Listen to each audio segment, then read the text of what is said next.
droite sur D22, panneau vers Saint-Avo, Lixin-les-Saints.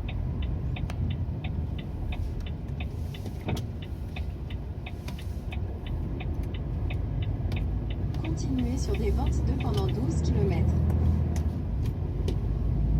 Nous sommes le 7 avril 2021, il est 19h31, nous nous dirigeons vers Saint-Avold sur la D22.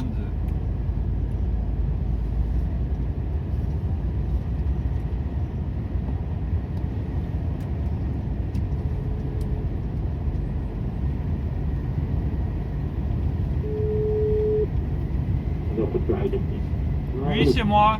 En fait, j'avais pas d'ampoule H7, et ben ils ont pas pu les changer. J'avais pas d'ampoule H7.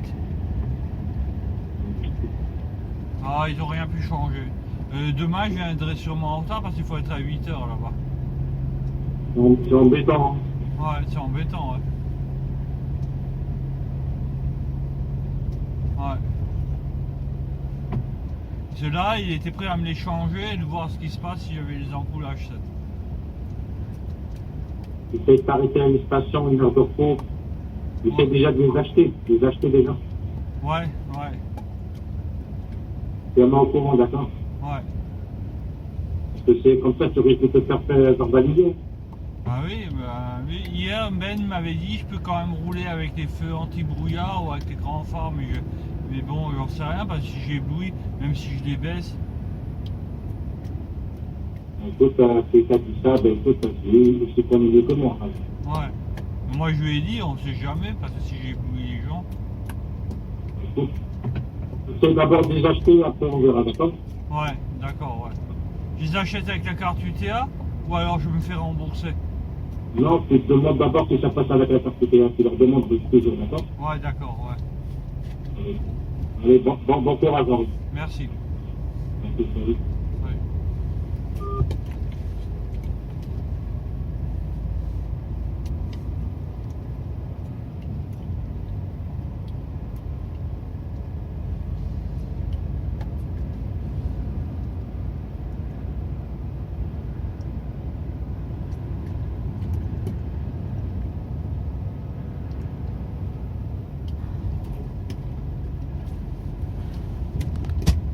Nous sortons de Frébouville.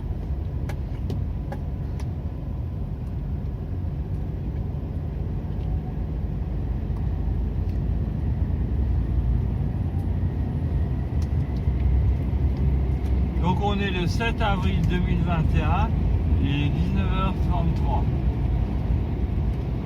Nous dirigeons vers Saint-Avold.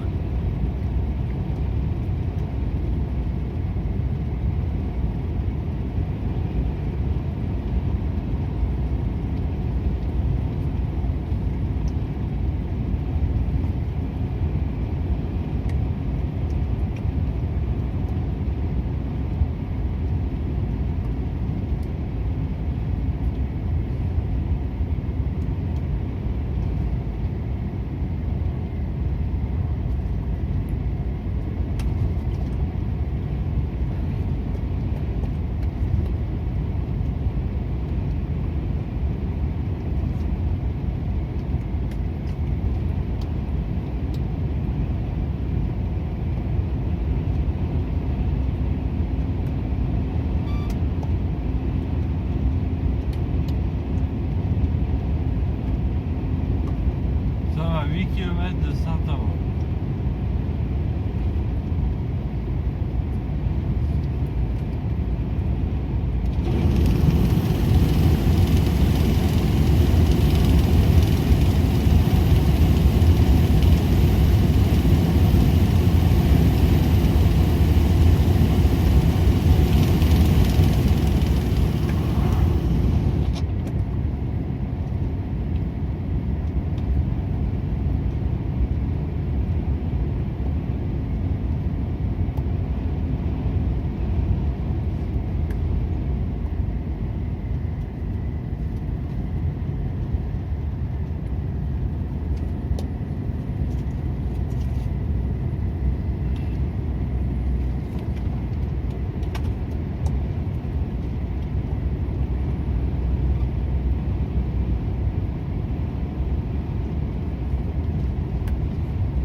parking Saint-Avold.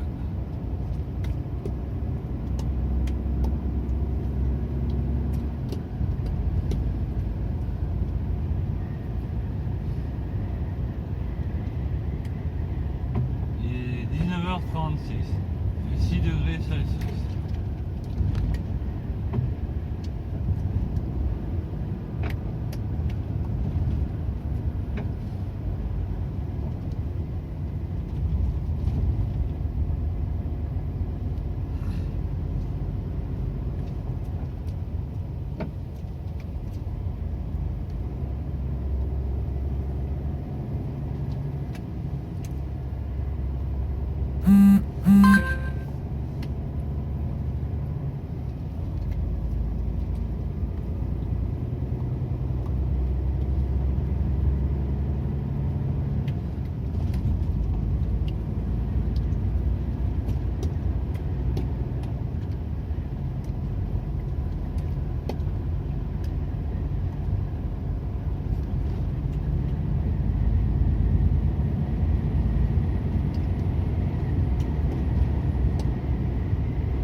Dans 500 mètres, au rond-point, continuez tout droit pour rester sur D22.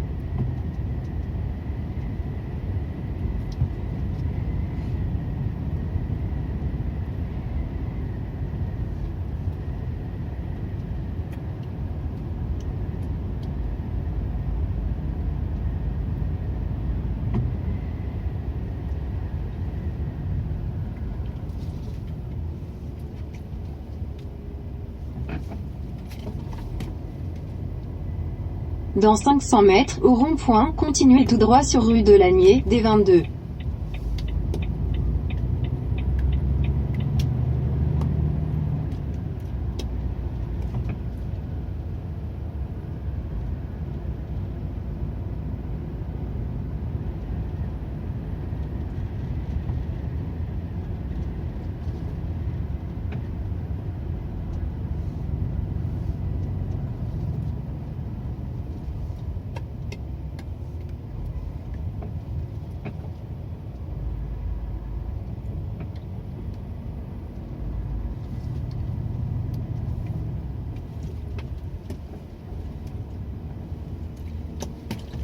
Dans 150 mètres, au rond-point, continuez tout droit sur rue de la Gare, D22.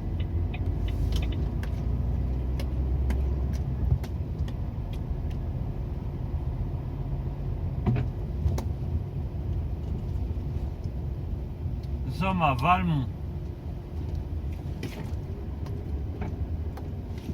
Dans 600 mètres, au rond-point, continuez tout droit pour rester sur rue de la Gare, D22.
On va faire le tour du rond. Dans 300 mètres, au rond-point, prendre la deuxième sortie sur rue de la Gare. On va faire le tour du rond-point pour filmer. Au rond-point, prendre rue de la Gare.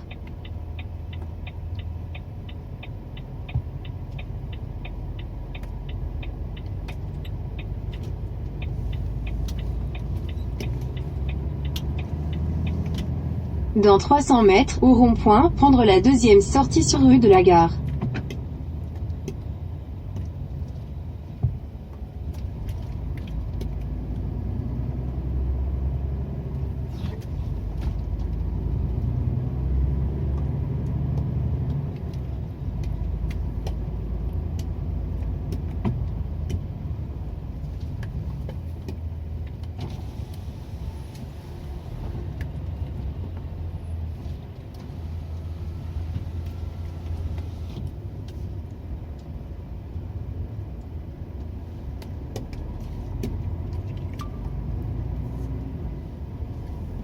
Valmont.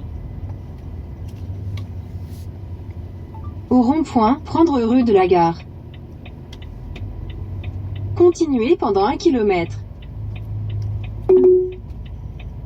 Au rond-point, prendre rue de la Gare.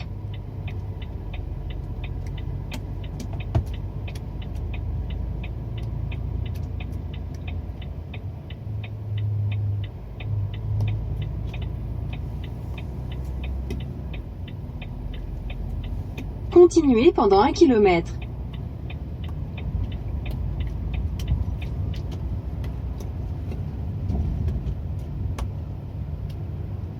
Sortons de Valmont.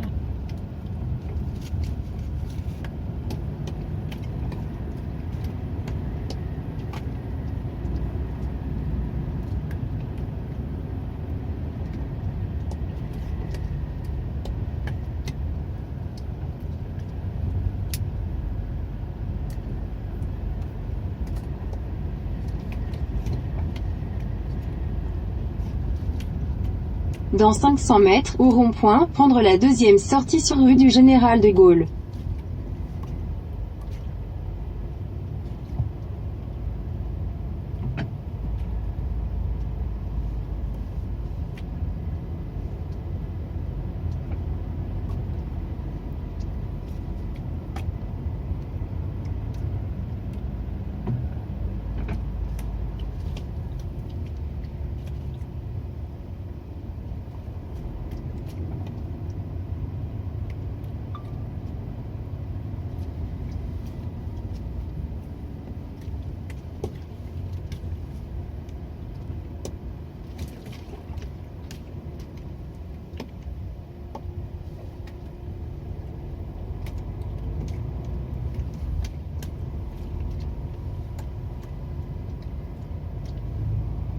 Au rond-point, prendre rue du Général de Gaulle. Continuez pendant 100 mètres.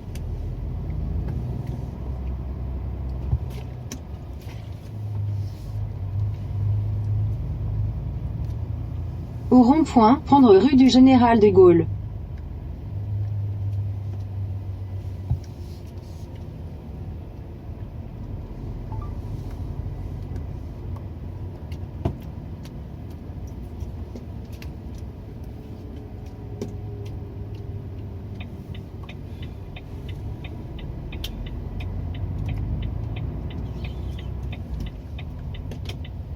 Dans 600 mètres, au rond-point, continuez tout droit pour rester sur avenue Georges Clémenceau.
Dans 200 mètres, prendre à gauche sur rue des Moulins.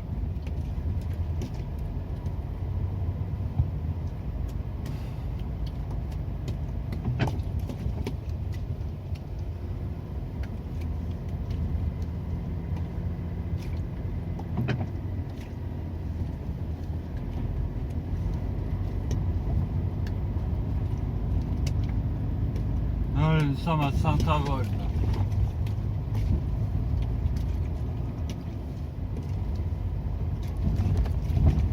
Prendre à gauche sur rue des Moulins.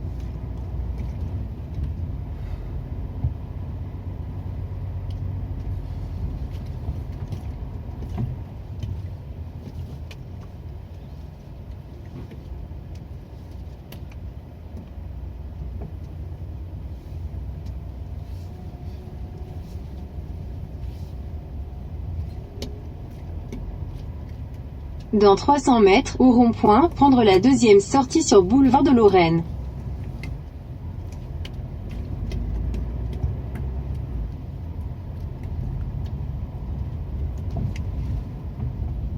Donc nous sommes à Saint-Avold.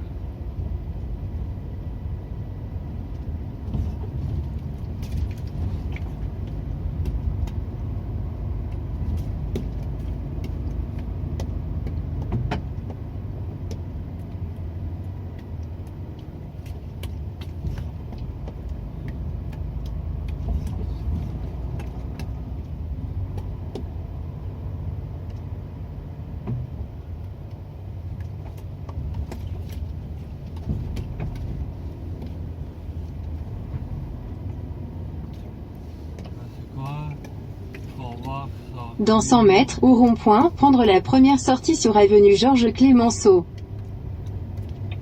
Ah, c'est bon.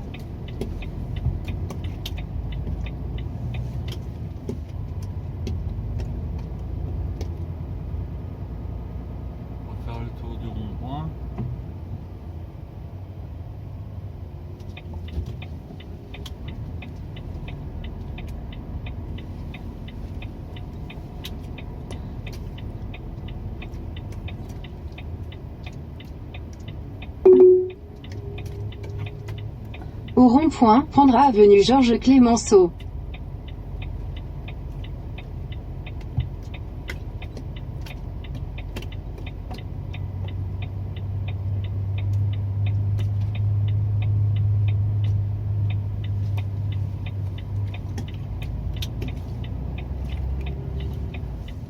Continuez pendant 1,5 km.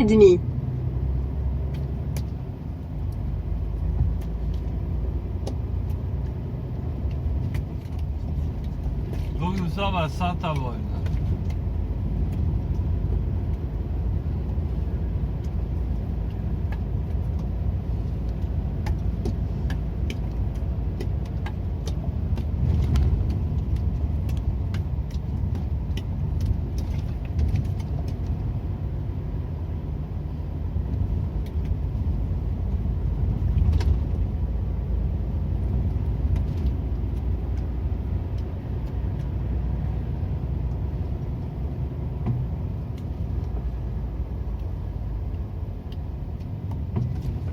Oh, moi je t'aurais pu me débrouiller sans Google Maps, sans GPS. De toute façon, je vois pas les panneaux. On va dire.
Saint-Avold.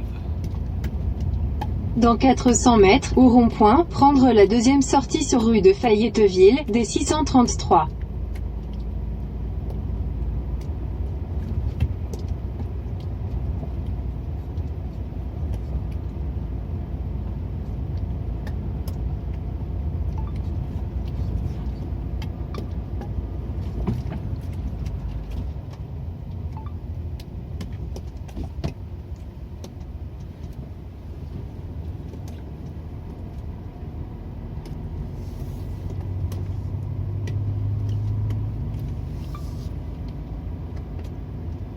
Au rond-point, prendre rue de Fayetteville. Continuez sur des 633 à pendant 2 km.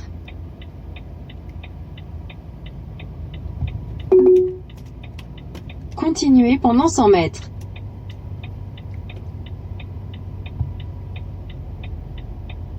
Au rond-point, prendre rue de Fayetteville.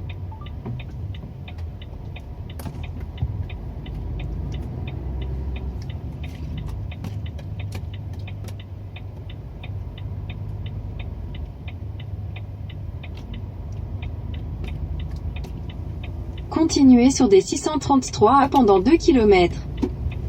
Nous sortons de Saint-Avold.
Dans 600 mètres, utilisez la voie de droite pour prendre la bretelle A4 en direction de Metz-Paris.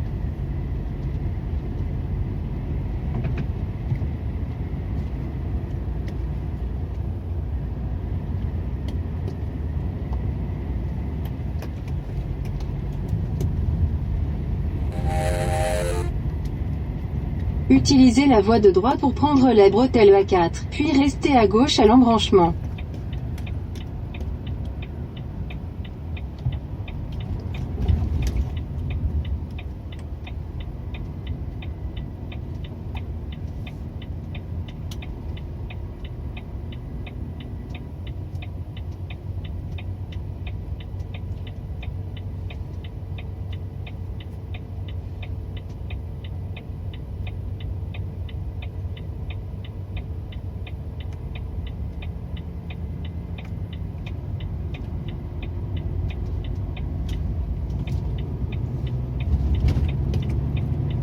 Restez à gauche à l'embranchement.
intellectuelle magnifique.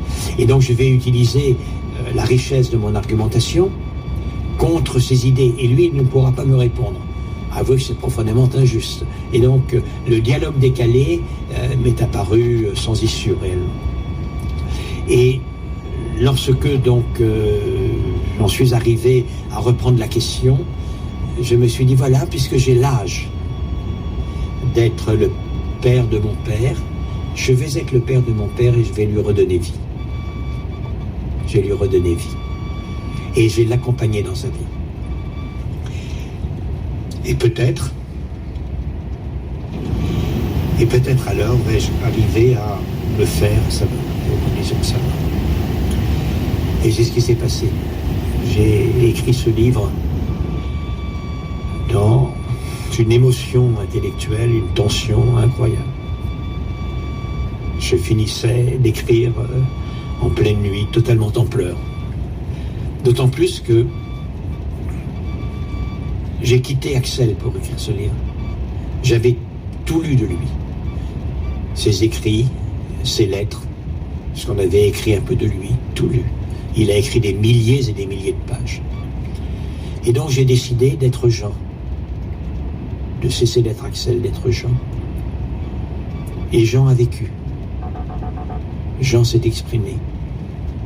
Et moi, Axel, qui était encore un peu là, pas beaucoup, j'ai vu Jean vivre. Je l'ai accompagné. Et j'ai compris pourquoi il décidait de mourir. Et je l'ai accompagné presque jusqu'à ce qu'il meure. Et puis après, j'ai repris ma partie. Mais avec une phase de quelques mois, à la fin de l'écriture de ce livre, qui a été incroyablement difficile car je n'étais plus personne. Pour écrire Jean, il était nécessaire que je cessasse d'être Axel, mais Jean était mort et Axel n'était plus. Qui étais-je? Et j'ai eu, à un moment donné, une période de flottement dans un éther qui n'arrivait à habiter aucun corps. L'un des corps avait été quitté, l'autre avait disparu, était mort, et il a fallu, en fait, que je trouve les moyens de réintégrer le corps d'Axel. Et je l'ai fait, et c'est un peu normal, par le livre qui a suivi, qui s'appelle Chemin, qui est en quelque sorte la suite de Jean. Jean, c'est l'autobiographie posthume de Jean, qui a 3 fils, son plus jeune, à qui il parle avant de mourir.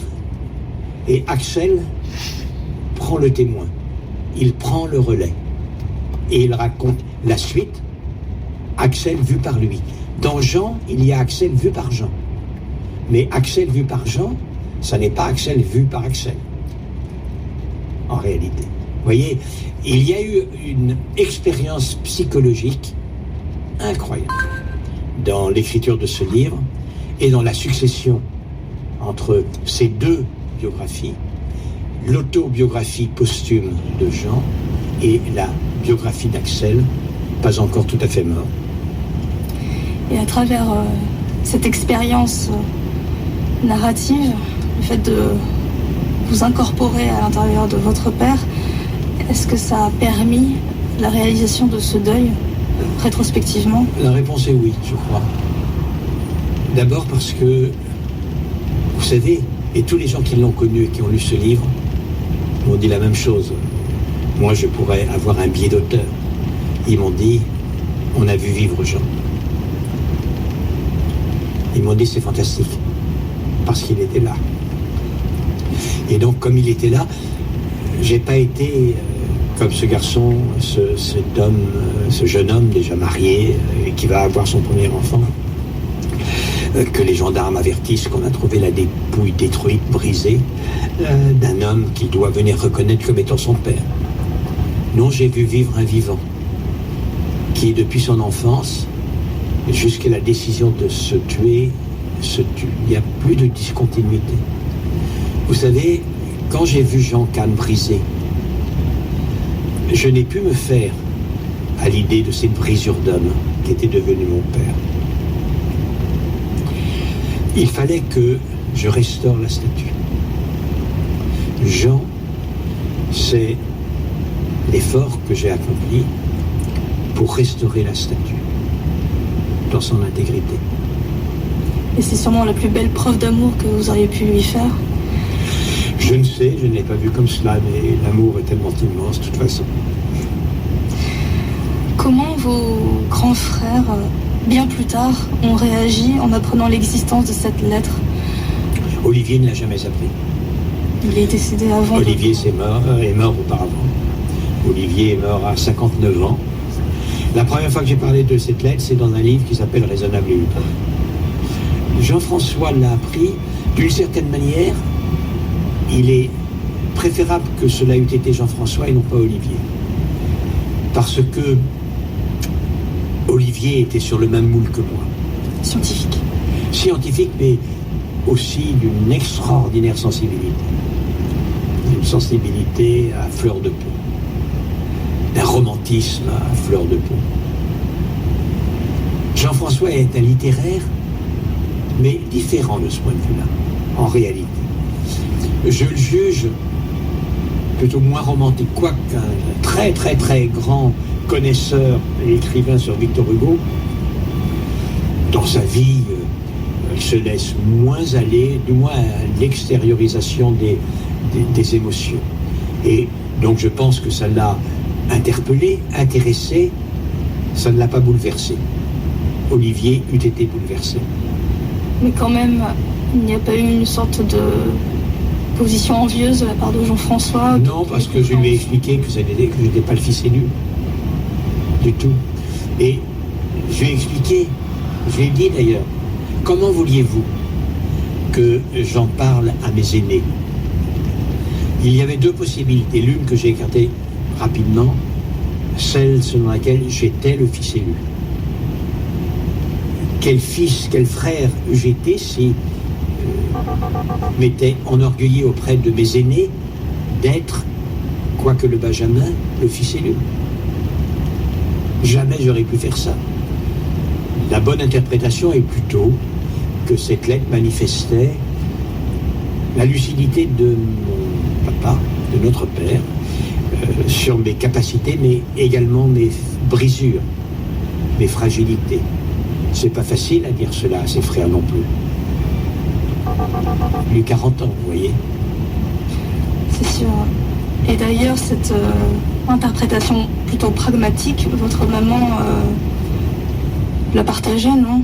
Il me semble qu'elle avait une vision un peu plus réaliste sur ce qu'il attendait de vous en vous disant ça. Absolument. Maman n'a jamais cru que papa m'ait pris pour le fils aîné. D'ailleurs, est-ce que je l'ai dit à maman, ça? Je ne me rappelle même plus. C'est pas quelque chose. À dire vrai, je crois que je lui ai dit. Je crois qu'on en a parlé une fois, et vous avez raison, ma mère était une femme également, mais moins ésotérique. Elle n'était pas ésotérique pour un sou. Moi, je suis entre les deux. Et donc, elle a dû me dire un jour, c'est à toi qu'il a écrit parce que tu es médecin. Et d'une certaine manière, c'était pas faux. Et donc, soit raisonnable et soit humain, c'est vraiment une injonction que vous avez absorbée à vos 26 ans. En tout cas, j'ai dit que c'était le fil d'Ariane dans mon prochain livre, dans mon dernier livre, puisque lorsque nous enregistrons, ce livre va sortir, et là, maintenant, il est sorti. Et le bien dans tout ça, je commence par cela. C'est-à-dire que j'explique qu'à mon âge, on se retourne fréquemment sur son itinéraire pour l'apprécier. Mon père m'a recommandé d'être raisonnable et humain, légèreté. Mais non seulement la question est légèreté, mais je dois ajouter légèreté à l'aide de ce qu'il m'a apporté pour l'être. C'est-à-dire cet extraordinaire fil d'Ariane qu'il m'a confié afin que je ne me perde pas dans les méandres du labyrinthe où il y a des minotaures qui guettent. Et moi, je crois, en tout cas, d'avoir jamais totalement lâché le fil d'Ariane. Et je crois que si jamais je ne me suis pas trop perdu, si je ne me suis pas égaré dans les recoins du labyrinthe, si je n'ai pas été menacé par le Minotaure, c'est que, avec amour quand même si c'était un amour qui n'était pas exempt de lucidité, mon père m'a donné ce fil d'Ariane. Sois raisonnable et humain, tiens ce fil et suis-le, mon fils, suis-le. Au-delà de ce fil, est-ce qu'il vous arrive, Axel Kahn, de dialoguer intérieurement avec votre père encore ? Est-ce qu'il vous conseille par-delà l'existence ? Ah oui, naturellement. Naturellement. Parce que, d'abord, c'était sans doute l'une des personnes tout au cours de ma vie avec qui il a été le plus intéressant de dialoguer. D'ailleurs, c'était intéressant, pour être franc, de manière amusante. C'est que des fois, ce qu'il disait était tellement compliqué, tellement intellectuel, qu'il me fallait, avant que de me demander si j'étais d'accord, il me fallait des semaines et des mois pour comprendre ce qu'il avait voulu me dire. Donc, évidemment, ça crée une proximité. J'ai jamais, par la suite, rencontré et eu des dialogues de ce type, strictement jamais. Donc oui, il m'arrive encore d'avoir ces dialogues. Alors il se trouve que, c'est complètement un hasard, il se trouve que je suis sans doute physiquement, je n'en avais pas conscience quand j'étais jeune, je suis sans doute physiquement celui qui lui ressemble le plus. Lorsque j'ai publié Jean, un homme hors du temps, j'ai sur mon blog publié une lettre de moi à 40 ans et de papa à 50 ans, de moi à 45 ans et papa à 50 ans. C'est absolument frappant, c'est totalement étonnant. On a les mêmes golfs, la fossette au menton, et donc je suis un peu resté Jean quand même. Et vous savez, vous nous avez raconté que j'ai beaucoup marché. Et vous avez mis cela sur le compte de mon amour de la nature, de la campagne. J'ai dit effectivement que pour moi le chemin que j'empruntais, toute ma vie je les ai empruntés, pas simplement durant la diagonale, c'était le moyen de retrouver le paradis terrestre du petit Pressigny de mon enfance. Là où vous êtes né. Voilà. Et cette recette a réussi. Très souvent je l'ai retrouvée. Mais il y a toujours eu un autre dessin, la marche. C'est la pensée. La marche est de loin l'activité la plus favorable au déploiement de la pensée, de très loin. Et quand vous marchez et que vous pensez, vous dialoguez avec vous-même. Eh bien, voyez-vous, madame, c'est bien parce que Axel dialogue avec Jean, car il est aussi un peu Jean. Ce qui est certain, c'est que la mort de votre père va, d'une certaine manière, vous doper par la suite. Et pour un peu amorcer notre conversation de demain, comment cette injonction paternelle va vous doper pour votre carrière professionnelle ? Honnêtement, je ne pense pas que cela me dope. Honnêtement, je ne pense pas que cela me dope. Je suis par nature comme cela. Un garçon qui est très apte aux études, qui a le goût de la compétition, le goût des concours. Et mon père serait resté en vie jusqu'à mon âge. Je pense que ma vie aurait été différente. Mes écrits eussent été différents. Peut-être ne serais-je pas engagé dans la réflexion éthique. Quand un père vous enjoint avant de mourir d'être raisonnable et humain, comment ne pas se poser la question de savoir si votre science a toujours été raisonnable et humaine, bien entendu. Et cet engagement est sans doute le fruit direct, naturel de l'injonction paternelle. Mais sur le plan professionnel, ça ne m'a pas dopé. D'abord, il aurait été triste parce qu'il a toujours considéré que la réussite professionnelle, si elle n'est pas une réussite philosophique, était assez médiocre alors. Encore une fois, on en revient à l'hierarchie des positions des disciplines, la science en dessous de la philosophie. Certainement. On parlera demain, Axel Kahn, de votre appétence de la vie et des opportunités, cette boulimie de vivre. Je vous remercie, bonsoir et à demain. Vous retrouverez demain la suite de cette rencontre de Céline Lausanne avec Axel Kahn. À voix nue, réalisation Doria Zénine, prise de son Yann Fressy, attachée de production Daphné Abgral, coordination Sandrine Trainer. À voix nue, se réécouter ce podcast sur franceculture.fr et l'appli Radio France.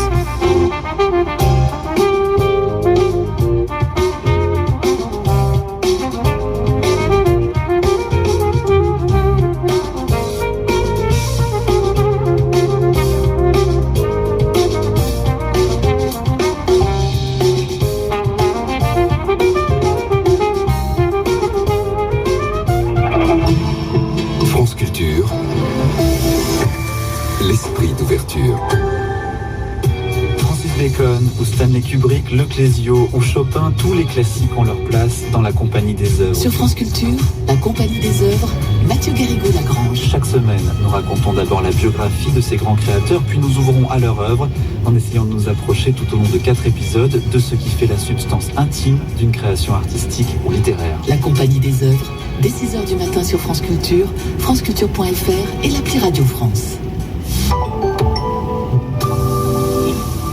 Aujourd'hui, Gisèle est heureuse de retrouver ses 2 petits-enfants, Hugo et Lucie. Ils se sont jetés à son cou pour l'embrasser chaleureusement. Et de son côté, Gisèle ne s'est pas privée de les couvrir de baisers. Il était temps. Ça faisait si longtemps qu'elle attendait ce moment. Cette histoire, ce n'est pas encore la réalité. Pour qu'elle le devienne vite... Ah ben, frérot, hein. Il est blanc, Billy, mon frérot. Ouais.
Dans 600 mètres, restez à gauche à l'embranchement pour continuer sur A30, suivre Longwy à Yange.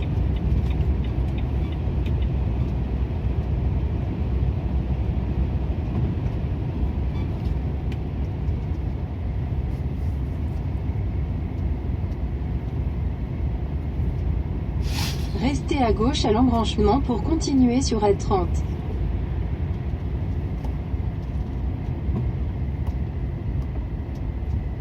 Continuez pendant 44 km.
Nous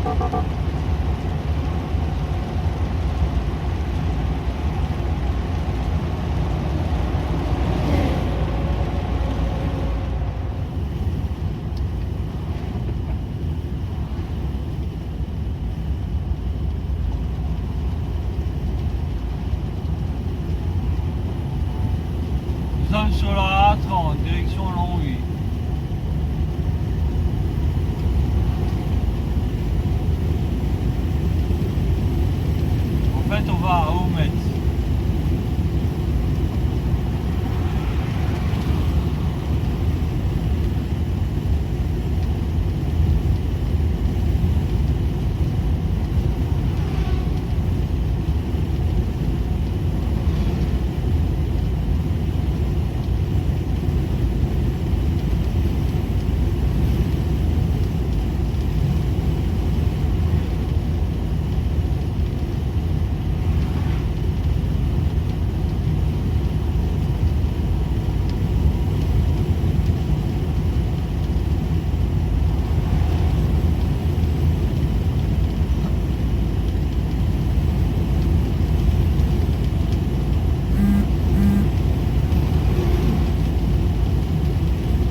on n'a pas de feu de route, on a que les feux anti-brouillard. Je suis fatigué depuis 7h de ce matin. Et 20h55.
Allô? Tu retournes en Belgique? Non, enfin je vais du côté de Longwy à Aumetz.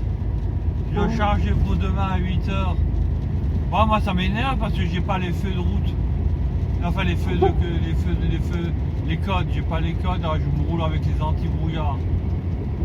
Ah bon, mais comment ça se fait ça? En fait, ça fait depuis mardi, il fonctionne pas et puis j'ai jamais eu le temps d'aller chez Volvo. Mais il n'y a pas un garage dans le coin? Tout est fermé maintenant. Oh, je peux pas rouler comme ça. En fait, bon, ça va, hein. Ça va, ça éclaire encore. Mais bon. Mais tu t'arrêtes dans combien de temps? Bah, bientôt, là. En fait, j'arrive à destination à 9h13, mais je trouverai peut-être pas de place pour m'arrêter. Alors, dès que je trouve une place, je m'arrête. Là, il est 21h02, normalement dans 13 minutes, je suis à destination. Mais bon, je trouverai pas de place pour me garer, je sais pas où je vais me garer. Hein. Et je te réveille à quelle heure? Ben, il faudra me réveiller à... Attends, il faut que je sois à 8h là-bas. Ben, à 5h45. À 6h. À 6h. Non, moi j'aime pas 6h. Hein. Qu'est-ce que tu veux? Moi je me réveille à 6h. Hein. Ouais, qu'est-ce que tu veux que je te dise? Hein? Non, ben... Ouais. Je dors pas assez. Toute la journée je me traîne. Ouais. Quand c'est au milieu de la nuit, je me rendors. Ouais. Mais là, je... Ouais. On va faire attention si t'as pas de phare. Bon, moi je suis pas costaud, hein. Avec les tourner la bâche, ça prend du temps. Plus j'ai pas la perche, alors quand les cendres ne sont pas tombées, ben, heureusement j'ai trouvé une barre de fer, mais sinon j'aurais pas pu. Hein. Parce qu'en fait il faut une perche pour faire descendre les cendres quand ils sont pas tombés.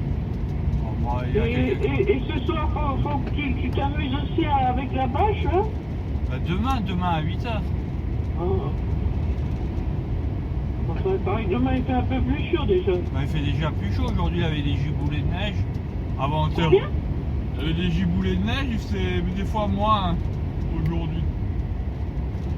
Il a fait moins. Hein. Et pareil, demain il fait un peu, je dis pas qu'il fait chaud. Aussi là ça s'est réchauffé. Tout à l'heure quand je voulais partir de Dieuze, bah, à 10 mètres de moi t'avais les gendarmes qui arrêtaient tout le monde. Alors moi j'attendais tranquillement à la fin, je faisais semblant de terminer la pause de 45 minutes, et puis après eux ils étaient sur la droite à 10 mètres. Alors, normalement le chemin le plus rapide c'était à droite. Alors, moi je suis parti à gauche, mais déjà quand je m'apprêtais à partir, l'autre gendarme il s'avançait déjà. Alors, je suis vite parti, enfin j'ai fait attention parce qu'il y avait une bifurcation, puis après je suis parti, je suis sûr que je suis reparti à droite, il m'aurait arrêté. Comme j'ai pas les disques tout à fait clairs, Pourquoi t'as pas les disques clairs? Hier ou avant-hier, j'ai pas respecté les temps de pause et de conduite. Alors j'aurais eu des amendes en tout genre. Hein. Ah, bah oui. Surtout que les amendes, c'est sur la carte chauffeur et c'est sur le 1 mois. Alors là, j'aurais une collection là. Et puis je suis sûr, le patron, il aurait pas payé. Oui, mais alors fais attention. Heureusement, là, je suis vite parti à gauche. C'était les camarades de Jérémy. Je suis vite parti à gauche. Mais c'était les chemins le plus long. Mais si je prenais les chemins le plus court, là, ils étaient à 10 mètres de moi. Ils arrêtaient tout le monde. Et déjà, quand je m'apprêtais à partir, l'autre gendarme, il s'avançait. D'accord. Moi, je suis au lieu de partir à droite, je suis parti à gauche. J'ai pris un chemin un peu plus long. Hein. Écoute, respecte l'ordre. Si puis après, sur la route, il y avait des voitures de gendarmerie qui arrivaient à Dieuze. Je sais pas ce qu'ils foutaient à Dieuze. Ben oui, c'est près de la frontière, tu risques d'avoir plus de... Non, là, c'était du côté de Saint-Avold. Ah. Ouais. Bon, donc tu respectes pas les temps de pause? Des fois, j'ai pas le temps, parce que des fois, on est... Écoute, tant pis, si t'as pas le temps, vaut mieux ça que de payer, hein. Je vais être tranquille, moi. Non. Bon, tu m'énerves cette histoire de phare. Une fois, il y en a eu pour 20 000 euros. C'était chez Chalavant. Chez Chalavant, il y en a un qui en a eu pour 20 000 euros d'amende. Ah bon? Je sais pas comment il a fait pour payer. Il était endetté. Mais qu'est-ce qu'il avait fait? En fait, on faisait une ligne direction, je crois que c'était la ligne Bordeaux. On faisait un relais à Mâcon. Et en fait, c'était toujours... oui, c'était la ligne Bordeaux. C'était toujours... on dépassait toujours les temps de conduite réglementaires des 4h30. Ce qui fait qu'à chaque fois, c'était 135 €. Et une fois, il s'est fait prendre, et il a eu pour 20 000 €. 20 000 euros? 20 000 €, ouais, il m'a dit 20 000 €. Il était complètement endetté. Bon, écoute, fais attention de ne pas avoir des amendes. Ouais. Une fois, moi, je m'étais arrêté. J'en avais pour plus de 1 000 €, plus de 1 500 €. Mais il m'a retenu que 400 €. Il était gentil, gendarme. Et c'est Chalavant qui a fini par payer. Bon, écoute, fais attention. Ouais. Bon. Et là, fais attention, si t'as pas des phares, tu risques d'avoir une amende. Ouais. Voilà, je suis à 9 km de la bifurcation. Si tu risques d'avoir une amende si t'as pas les phares, mais comment tu vas les réparer? Demain, quand il fera jour, dès que j'aurai le temps, j'irai chez Volvo Truck. Hein. Moi, j'ai dit, Mais pourquoi il te donne un camion où les phares marchent même pas? J'en sais rien, moi j'en sais rien. Il n'y avait pas les phares, la formation c'était 20 minutes pour la semi. Moi, il n'avait pas le temps, bon, j'ai retenu, hein, j'ai réussi à faire. Mais bon, c'était pas... Et puis, mais ça, non, mais le plus dur dans le truc, c'est monter sur l'échelle et faire attention de ne pas se casser la figure. Et sinon, après, rouler la bâche, c'est dur, hein, faut du muscle quand même. Et puis après, mais sinon, on travaille moins que lorsque je fais du fret chez Transax. On fout rien, on attend que je charge, tout ça, et puis c'est beaucoup moins... là, j'ai des repos de plus de 11 heures. Hein. Enfin bon, 10 heures. Des fois, avec Hakim, des fois, on a des repos de 9 heures. Hein. Je fais des repos réduits, lui. Alors là, c'est vrai que là, c'est... Puis alors là, ça fait 1 jour et demi que j'avais pas mangé. Allô? Oui. Et là, j'ai réussi à trouver un centre routier, mais une sorte de snack centre routier, ça s'appelait Turbo Snack. J'ai mangé une côte et une entrecôte avec du riz. J'en ai eu pour 30 €. Combien? 30 €. J'avais pas mangé depuis 1 jour et demi. 30 €? J'avais pas mangé depuis 1 jour et demi. J'ai pris une côte, une entrecôte. J'ai pris 2 plats. Ouais, d'accord. Cuit. Il n'y a pas que moi qui pense que le Covid-19 c'est un génocide. Hein. Eux aussi, au snack, ils pensent qu'ils ont fait un plan gigantesque parce qu'il y a trop de monde sur Terre. C'est ce qu'ils disent hein, au snack. Et ils veulent se débarrasser de l'humanité. Hein. Moi aussi, je t'avais dit que c'est un génocide, c'est pas normal. Et même les AstraZeneca, tous ces trucs-là. Des épidémies, il y en a toujours. Non, c'est pas une épidémie, ça c'est un truc inventé. Philippe aussi il le dit. Philippe le dit, il dit surtout ne fais pas vacciner, Henri. Et ça c'est une sorte de gigantesque génocide. Il y a plein de gens. Alors ils n'auraient pas inventé un vaccin. Et personne ne peut le prouver, personne ne peut le prouver. Et le Covid-19 c'est une invention de la science, le vaccin c'est une invention de la science. Et même si on arrive à dire qu'il y a des thromboses, tout ça c'est. Moi pour moi ça sent un génocide gigantesque. C'est un génocide tout ça. Arrête de dire des bêtises. Et il y a plein de gens, ils disent, il y a plein de chefs d'État, de grands trucs, ils considèrent qu'il y a trop de monde sur Terre, que tu sais que c'est comme Greta Thunberg, on détruit la Terre, il faut se débarrasser de nous, on est en train de tout détruire. Si vous se débarrasser de nous, ils n'auraient pas inventé un vaccin pour... Et ils peuvent pas le faire violemment, parce que ce serait la révolte. Là on peut pas le prouver, là on peut rien prouver, on peut strictement rien prouver. Personne ne peut prouver, c'est la maladie, on n'a pas le droit, moi je lui ai dit, la démocratie, on peut plus circuler à 10 km avec un roi, les libertés seront rétablies. Tu parles avec les gens, dis pas des bêtises. Hein. Ouais, mais n'empêche, c'est un génocide, ça, c'est évident. Tu parles toujours trop, toi. Ça, c'est un génocide, ça fait aucun doute. Bon, j'arrête maintenant parce que ça m'énerve. Bon, au revoir. Au revoir.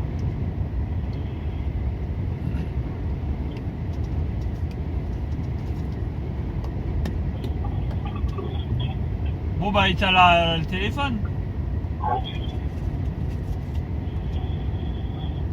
Éteins le téléphone.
Dans 3 km, prendre la sortie N18 en direction de Charleville-Mézières, Longueviot.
Dans 400 mètres, prendre la sortie N18 en direction de Charleville-Mézières, Longuillot.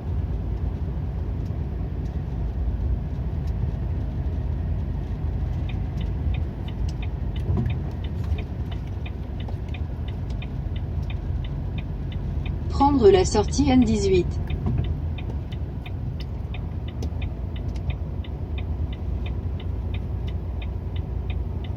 Dans 500 mètres, au rond-point, prendre la deuxième sortie sur avenue de l'Aviation, des 520.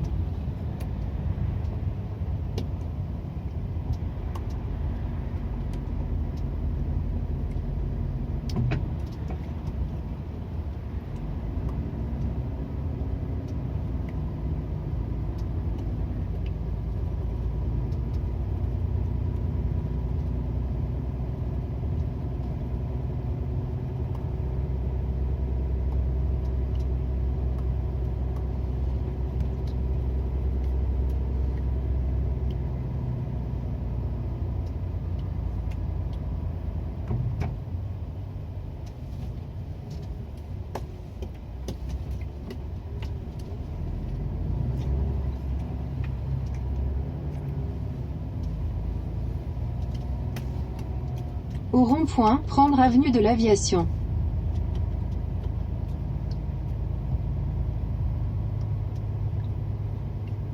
Dans 150 mètres, au rond-point, prendre la deuxième sortie et continuer sur avenue de l'Aviation, des 520.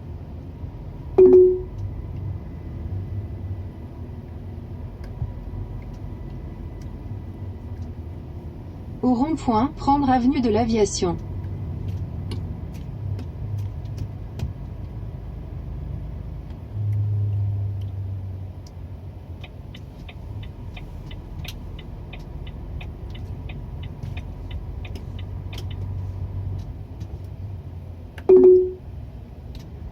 Continuez sur rue du Pulvente pendant 800 mètres.